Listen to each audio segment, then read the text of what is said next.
un projet vitrine parce que c'est un bon exemple de jusqu'où on peut aller si on va plus loin que simplement le cas du bâtiment, si on se lance des défis et s'il y a une volonté politique et s'il y a une volonté des concepteurs d'intégrer les besoins de l'ensemble des utilisateurs. Les valeurs de la ville, c'est d'avoir une ville qui est attrayante et qui favorise la participation sociale de l'ensemble des citoyens. Et l'accessibilité universelle, bien, ça permet justement à l'ensemble des citoyens, peu importe leur capacité, de participer à leurs activités, de fonctionner de la façon la plus autonome possible et de profiter de leur environnement et des programmes offerts par la ville. La Ville nous a approchés dès les premiers jets de conception au tout début du projet. C'est une super belle opportunité d'embarquer dans un projet, que ce soit un beau défi de conception, qu'elle allait donner une plus-value au projet, autant pour le projet que pour les utilisateurs. Je ne dirais pas que l'accessibilité universelle est perçue vraiment comme une contrainte négative, mais souvent elle est prise un peu tard dans le projet.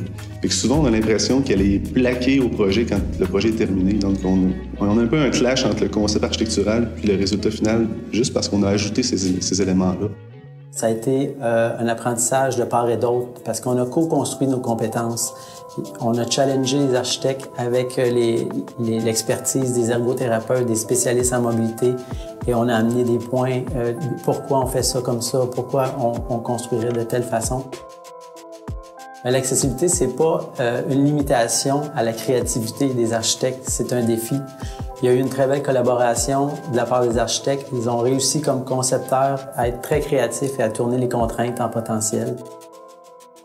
Les principaux défis, c'est de solutionner au maximum le plus d'handicaps possible avec nos interventions.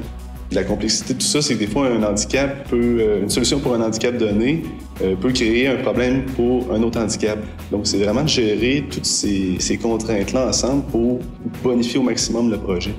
Puis le défi principal en même temps, c'est d'intégrer toutes ces solutions-là au concept architectural. Le but, c'est vraiment de former une unité dans le fond du projet, puis que l'accessibilité universelle, elle disparaisse un peu. C'est réussi parce que l'accessibilité, elle est là, mais elle n'est pas très visible, elle est bien intégrée à l'ensemble du design du bâtiment, qui va bien vivre dans le temps, qui va être durable, qui va être accessible pour l'ensemble des citoyens, avec une belle lumière naturelle, avec des contrastes de couleurs qui viennent bonifier l'expérience aussi du visiteur.